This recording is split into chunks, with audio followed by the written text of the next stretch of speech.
Sabe quando a gente escreve umas linhas de código e, de repente, ele vira um programa que funciona? Parece mágica, né?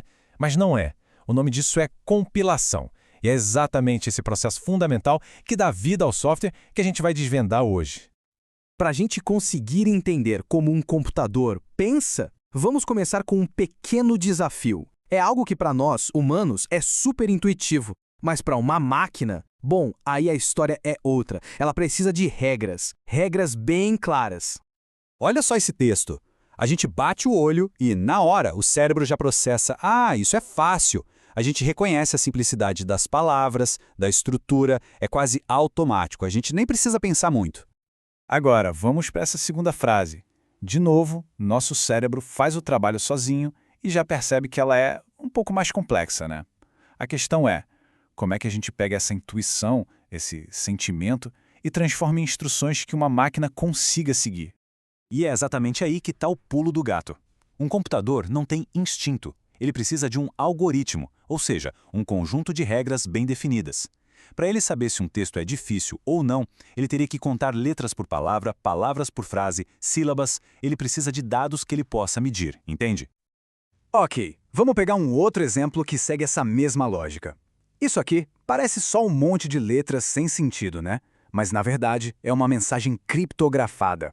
E para decifrar isso aqui, intuição não adianta nada. O que a gente precisa é de uma regra, de uma chave. E aí, dá para decifrar? Com certeza. A regra aqui, na verdade, era bem simples.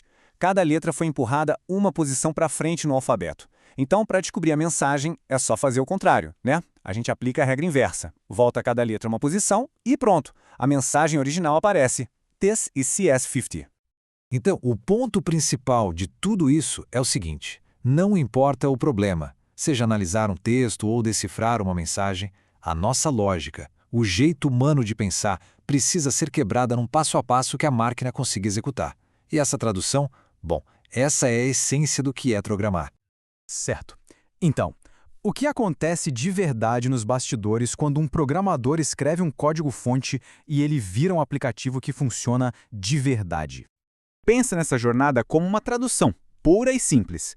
A gente começa com o código-fonte, que é uma linguagem estruturada que nós humanos conseguimos ler e escrever, e o destino final é o código de máquina, a única linguagem que o processador entende de verdade, zeros e uns.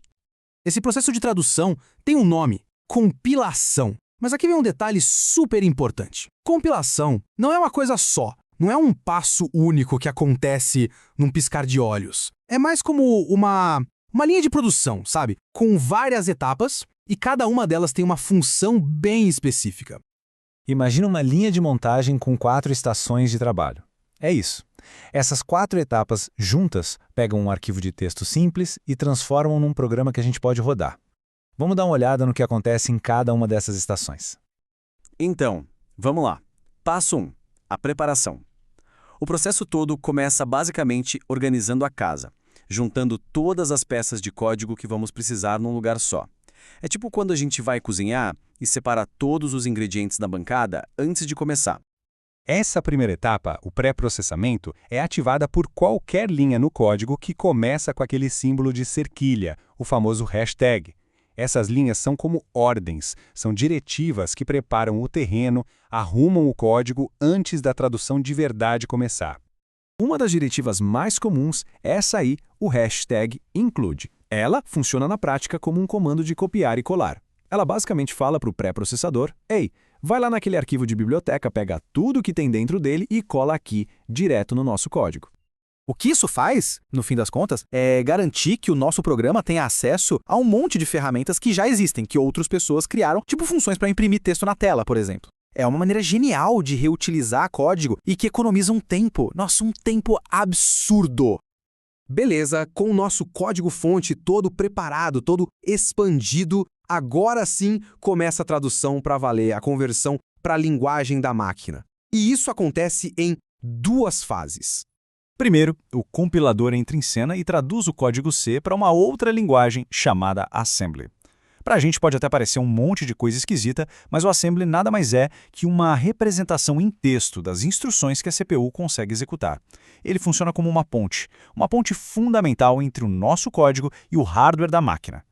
Logo depois, vem um montador, ou assembler. A função dele é pegar esse código assembly e converter para o destino final, o código de máquina.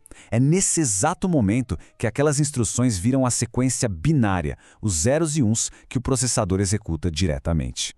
Ufa! Agora sim, nosso código foi traduzido para a linguagem da máquina. Mas calma, ainda não acabou. Falta uma última etapa, a peça final para montar esse quebra-cabeça e criar o nosso programa. É que é o seguinte, nenhum programa hoje em dia é uma ilha. Ele é construído com várias peças diferentes. Tem o nosso código principal, aquele que a gente escreveu, e tem também o código das várias bibliotecas que a gente usou. Cada uma dessas partes é compilada separadamente, gerando pequenos arquivos cheios de zeros e uns. E aí entra a etapa final, a linkagem. O linker, ou ligador, funciona como se fosse uma costureira. Ele pega todos esses arquivos separados, esses pacotes de zeros e uns, e junta tudo num único arquivo executável. Ele vai costurando tudo, resolvendo as conexões entre as partes para criar o programa final prontinho para rodar. Ok, agora que a gente entendeu como um programa é construído, camada por camada, surge uma pergunta que é, no mínimo, fascinante. Será que dá para reverter esse processo todo? É possível pegar um programa pronto, um executável, e fazer o caminho de volta até o código-fonte original? Então, a resposta não é tão simples. Enquanto a compilação, o caminho de ida, é um processo bem direto, com regras claras, o caminho de volta, a descompilação, esse é outra história. É extremamente difícil. E por quê? Porque durante aquela tradução toda, um monte de informação crucial se perde, e se perde para sempre. Pensa só, para o compilador, tanto faz se foi usado um laço for ou um laço while para fazer a mesma coisa. Ele vai traduzir os dois para um código de máquina muito parecido, às vezes idêntico. A intenção original de quem programou, a escolha de um em vez do outro, isso simplesmente some, é apagado no processo. E é essa perda de informação que torna a engenharia reversa um quebra-cabeça com peças faltando. O que nos leva a uma última reflexão. Se o processo de compilação é, por natureza, uma via de mão única, o que isso realmente significa para a segurança e a propriedade intelectual no nosso mundo digital?